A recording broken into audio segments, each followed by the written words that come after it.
Happy Monday, everyone, and thanks so much for joining us on UpNorthLive Unscripted at 6:30. I am Maya Engel, live in our digital studio here at UpNorthLive Studios in Leelanau County. So happy to be here with you today. I hope you all had a really nice weekend, and hopefully you got outside and enjoyed the weather because it was a beautiful weekend. I know I spent a lot of time at the beach this weekend, both during the day and at night. Had a beach bonfire, which was lovely. The weather, like I said, was absolutely gorgeous, and today really was really nice as well. But Joe, you mentioned in our 6 o'clock newscast that we could see some storms on the way maybe tonight.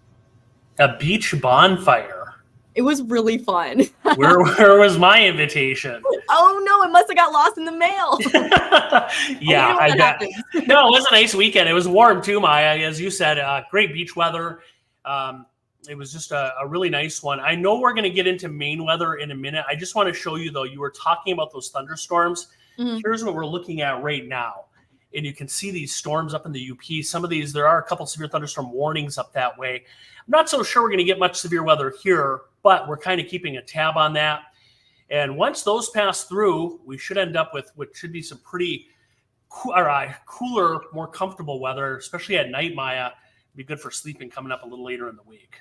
Nice. Looking forward to that. I know it's been pretty hot and muggy at night, so it's been a little uncomfy sleeping conditions. But all right, Joe, we'll touch base with you again in a couple of minutes. But let's start off with our question of the day. So, of course, this story has been on everyone's mind since this happened on Saturday. Will the Trump rally shooting lead you to not attend future campaign rallies?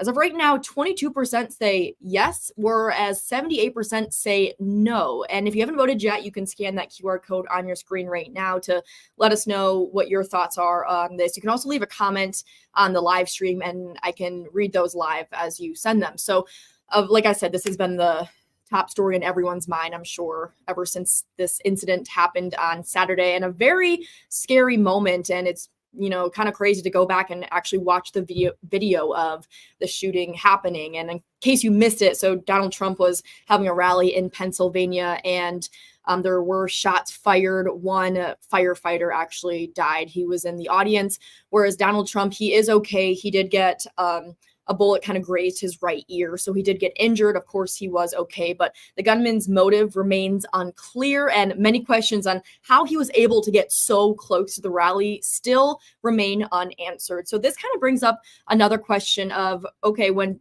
places are hosting big political figures like presidential candidates or presidents, how do they prepare for that when it comes to the security? So I know here in northern Michigan, we've had President Joe Biden he was in Detroit just last week. The First Lady was in northern Michigan recently. Former President Donald Trump has been here a lot. So that, of course, made us wonder, how are these local communities preparing for visits of such large, prominent political figures? And so our Allie Baxter actually went looking for some answers, and she has more. Hands on deck when a special guest comes to your town. Every time it's an election year, you can expect politicians to show up at all your festivals. Even the most high-profile politicians. The Secret Service team will come ahead of time, check the area out, and talk with local officials. This isn't something that's taken very lightly. Northern Michigan isn't a stranger to visits from current and former presidents. So law enforcement officials like Grand Traverse Captain Chris Clark and State Police Lieutenant Derek Carroll have been a part of many briefings. All the law enforcement agencies working together, that's the number one way that we can, handle if there is a threat. Everybody has a specific job, and the whole point of this is if everybody does their job correctly, hopefully we can avoid a situation. The way the two explain it, the Secret Service touches base with local law enforcement, tells them what resources they need, and asks for feedback on their safety plans. I will use Vice President Pence as an example. When he came in September of 2019 and went to Mackinac Island, what we have is the local knowledge to assist them. So they might plan a route, and they planned a route to Mackinac Island from the airport. And we kind of said, well, here's another one you might want to consider because of these circumstances. And then, of course, you have the unique situation on Mackinac Island, where he's on Mackinac Island. How do you get him off in case of emergency? What's the best route? It's not just about making sure the high-ranking official is safe, but also community is safe at that time too, whether it be traffic-wise or if there's spectators involved. We want to ensure that those people attending that event from the community are safe. This is about a free country where we can all express ourselves and get along and enjoy each other's conversations and have different opinions. So we want to make sure that everybody does so in a safe manner that follows the law and everybody gets something out of it. And for more on this story, let's bring in our Allie Baxter live from the Content Center. Hi, Allie. So great to have you on Unscripted again. Thanks for joining us. Hi, Maya. Nice to see you. So I know they mentioned in your story that it obviously does take a lot of time and resources to plan for visits of high-profile politicians. Do you know, for example, like how much time goes into just the preparations and the planning? Well, I would say probably a lot more time would go into it if they had more of a heads up. A lot of times they don't know until a few days out. In the case of the First Lady who just came here to Traverse City, I believe they knew the Friday before. So that's not a ton of turnaround time to be able to create this big elaborate plan, but they do, and they make it work. And I know there's a lot of 24/7 work that goes into it and figuring out, okay, how now that this person's coming here, how do we keep them safe? And I think the Secret Service gets like a little bit more time just because they have an indication from, the First Lady, the president, a candidate, that they want to come out here and do something. So the Secret Service ahead of time, they'll kind of come and scope out the area, and they will let people know while they're here, hey, like there's a high chance that this high profile person is going to be here. So they do get a heads up. And at this point as well, for our local law enforcement, we've had so many political candidates, high profile people come to Northern Michigan that it's kind of a standard of like, okay, well, this has worked before and this worked really well when, they wanted to go here or there. So we're going to try to follow what we did last time, or we're going to expand upon it in some way. And so they do have a protocol. Mm-hmm. Was there anything that you learned today about that protocol that kind of maybe surprised you, or something that you never really thought of beforehand? I guess something that I wouldn't think of normally. It was emphasized to me today a lot that obviously there's so many agencies that work together to help bring that protection, but something else that they're really focused on is also making sure the community is safe as well. And I think that's something you don't really think about when you're seeing all the attention on this one person that they're bringing in, this high profile guest to keep safe, that they are also thinking about, who's attending this event, who's, lining up along the streets to see this person, that they're also looking out for the well-being of spectators, people who have come out to attend events. So that's another big thing. It's like not just about that person. They're like, what if somebody needs medical attention? So all those little details as well are a big factor. That's a good point. And then, of course, they're going to probably give a lot of resources to the visitor, but then there's still a whole other community of people and they're doing their own thing. So it's not like they can just put all their eggs in one basket. They kind of have to be spread out. So yeah, that's a really good point. I've never really thought about that. And something also really interesting that I haven't thought about was just the unique perspective that local law enforcement have, like how Lieutenant Derek Carroll said, for the Mike Pence visit on Mackinac Island, the Secret Service had one route in mind for how to get off the island or how to get there. And the local people were like, yeah, actually, maybe we should consider some other options that might be a little better. So that's a very interesting point that I've never thought about before. Right. And that's kind of the power of being able to work with the local law enforcement agencies is the Secret Service comes in and they say, yeah, like we think we know like what the best route is going to be, but we're relying on you guys because obviously we don't live in Northern Michigan full time. We don't know what the safest routes to go and be are. So they really come in and they say they work really well together and say, hey, here's our plan, but we want feedback from you guys. Is this feasible? Can you guys help us with this? Or is this even a logical plan that we should be doing? Right.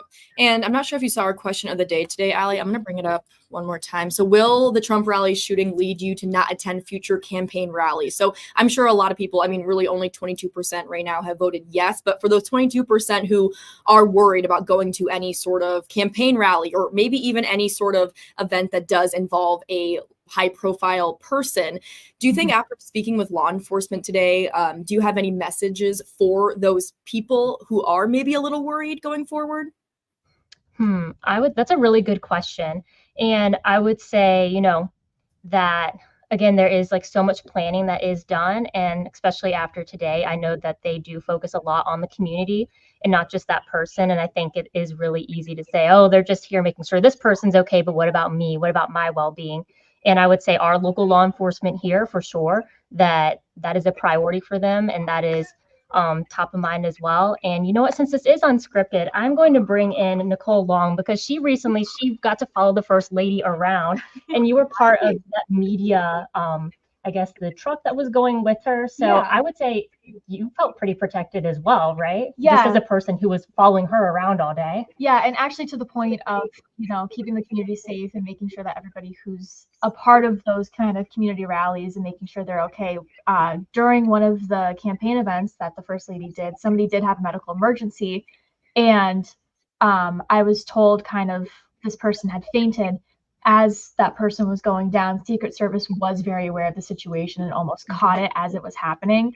And they were very fast acting and kind of giving her care. There was luckily an ambulance already there, but it was very much eye-opening to see like how fast they kind of took care of this one person, even if it wasn't the First Lady or anybody who was with her or part of talking at this event. So kind of, they are there to keep the people who are there safe as well, on top of the people who they're supposed to be taking care of. Sure. So going off of that, Nicole, when you were there, did you feel safe the entire time? Was there ever a moment where you were a little worried? No, not at all. I mean, we didn't have any Secret Service kind of with us. It was very much like the First Lady's kind of campaign people who were kind of keeping us in shape, but it was I felt very safe. I mean, the Secret Service were there the entire time, whether they were in uniform, undercover, kind of just they were always there and always watching. So it was a very safe experience, I would say, at least for me. Yeah. Well, Nicole, thanks so much for joining us and for adding that unique perspective of someone who actually has kind of tagged along with a high profile figure coming to Northern Michigan. And Allie, thanks, of course, for joining us again on UpNorthLive Unscripted. I will see you ladies in the newsroom later. But before we take our first commercial break, I do want to play another story. So another big thing happening today was the start of the Republican National Convention in Milwaukee. And, the event was already expected to have high security even before the attempt to potentially assassinate Donald Trump. So UpNorthLive's Daniel Zivian checked in with Congressman John Molinar to see how secure he is feeling as he arrives in Milwaukee. While former President Donald Trump has long been the presumptive nominee, the Republican National Convention is a 4-day event with thousands in attendance. So I am a delegate, and also will be attending different events throughout the week. But there are new questions about safety and security. As Congressman John Molinar arrived in Wisconsin less than 48 hours after Trump was shot. Do you feel that you and your colleagues will be safe in Milwaukee? I do. I think security is heightened. I believe that it will be secure, and I think we'll have a good convention. People need to be, aware that there are risks, but ultimately, I think they're doing a really good job planning this. It's easy to say for a national event, but Molinar is running for re-election to Congress this year. I asked how he feels going out and about in his home district. We have vigorous debates and discussions on issues. Not everybody agrees with each other on issues, but I think people love the freedom in my district, and they love their country and want to see these rights preserved and protected. Our law enforcement is very effective when they're responding, but there's no way that someone should have been on a rooftop 100 yards away and able to shoot like this. So there needs to be some serious investigations and accountability for where the lapses occurred in our security posture. According to the RNC website, the Secret Service will take the lead for security. Daniel Zivian, UpNorthLive News.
Welcome back, everyone. Let's bring in our meteorologist, Joe Charlevoix from the Storm Team Weather Center. And Joe, it was a really lovely start to the work week. Nice Monday. Indeed. And were these conditions continue into the rest of the week? The nice weather is going to continue, yeah. We're going to drop the humidity a little bit. And I know in summer it's kind of a double-edged sword because it's like, well, some folks like the warm, you only get it a couple months. Right. But some some people like 65 and sun too with low humidity. Yeah. And I think we kind of will have both of that. Let's start off though, outside of our studios though, Maya. I'm going to take you there. Look, you don't even have to walk out of the building. There it is. Yep. 87.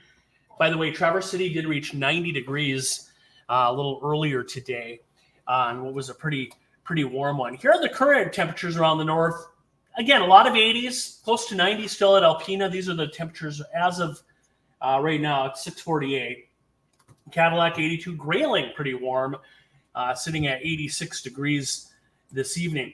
If you look upstream, though, we'll lay down the surface map. There is a front and an area of low pressure through the central UP. You can see that right there. We have some big-time storms in parts of Iowa tonight, and then some other additional storms across the UP. By the way, these storms here, there's been flash flooding. This is Iowa. And right there is a tornado warning over Cedar Rapids currently. Some pretty bad weather there.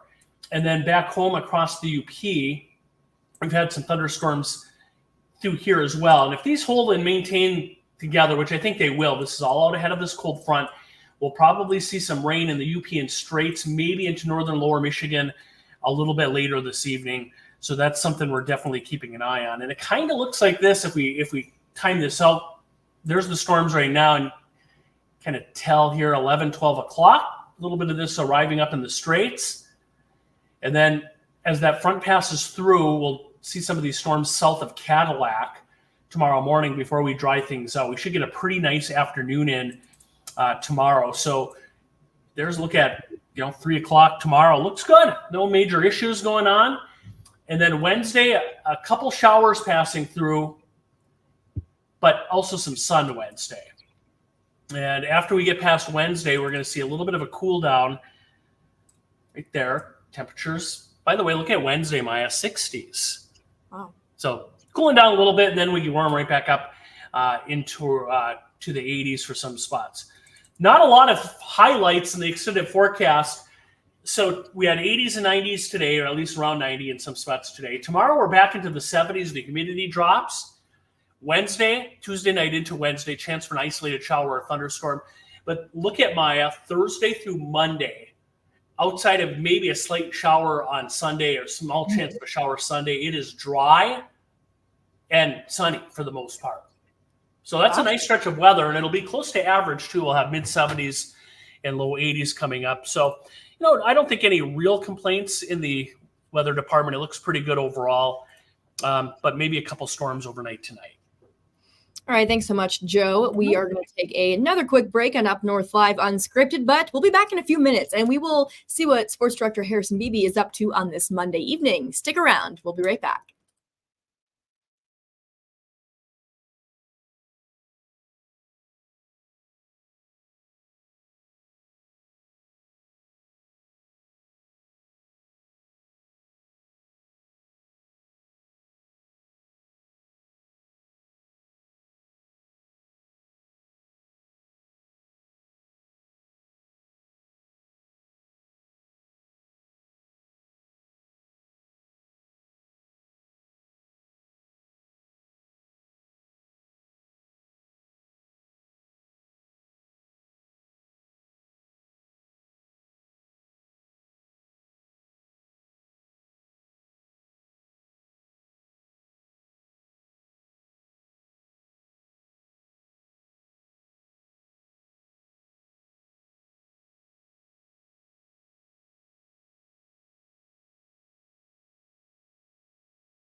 Welcome back to Up North Live Unscripted, everyone. Let's bring in our sports director, Harrison Beebe. Looks like he is live from Turtle Creek Stadium? Question mark? Yes, I am. I am live from the home of the Traverse City Pittsfitters. We know that the Tigers, of course, are on a break this week because of the All-Star week, but Pittsfitters still in action. They are, but we can talk about that. Ryan really wants to talk about the Tigers today. So, Ryan. So, Corbin Burns of the Baltimore Orioles is the starting pitcher for the All-Star game for the American League. However, Tariq Skubal beats him in almost every stat besides games and game started, which they're tied. Corbin Burns has 8 more outs than him. And Tariq Skubal's WAR is over 1.5 times better than Corbin Burns. Yet they go with the veterans. WAR being wins above replacement. Correct. For those of you who don't know what the WAR stat is. Ryan, can you show off your City Connect jersey you're rocking too? Motor City Connect. Maya really likes those. I'm not a huge fan, but you know, hey, they make these for the everyday fan, and clearly that's not me. But yeah, baseball, as is the theme in July. You know, we got the home run derby tonight. It should be pretty cool. Who's your pick to win the derby? It's pretty bland, but I love Peter. I almost wore my Alonso jersey, but I just got this weekend. Random guy named Jaden. What's your pick to win the home run derby tonight? Gunner. Okay. As long as the righties. All right. Well, so we got some options. We'll have some derby highlights tonight with some Pittsburgh highlights. Team USA exhibition basketball. Australia gave them a real scare today. So, yeah, maybe Team USA's 5th straight gold medal isn't guaranteed for men's basketball. We'll find out. Anything else you're working on for 11 o'clock tonight? Well, working on. I mean, I guess we'll give a shout out to Calvin Johnson for getting in the Lions, Pride of the Lions Hall of Fame. I always forget what they call it, but he's going to be the latest inductee into that in September. And we know with the rocky relationship between the Lions and Calvin Johnson, that's a pretty cool thing that they seem to be on the same page to really pay tribute to him for the fans. Yeah, that's awesome. Love that for him. All right, thanks, Harrison. We will see you tonight at sports during 11 o'clock. Enjoy that Pittsfitters game.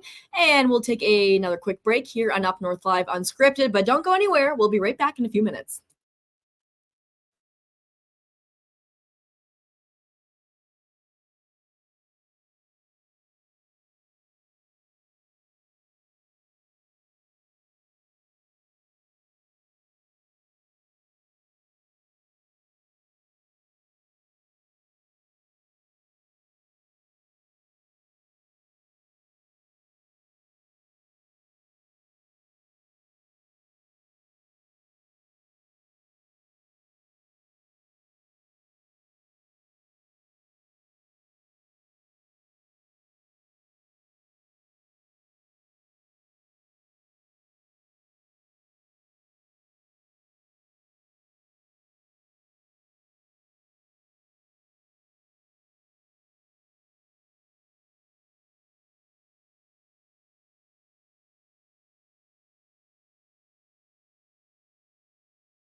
Let's take one last look at our question of the day. Of course, it was a very scary scene at a Trump rally in Pennsylvania over the weekend.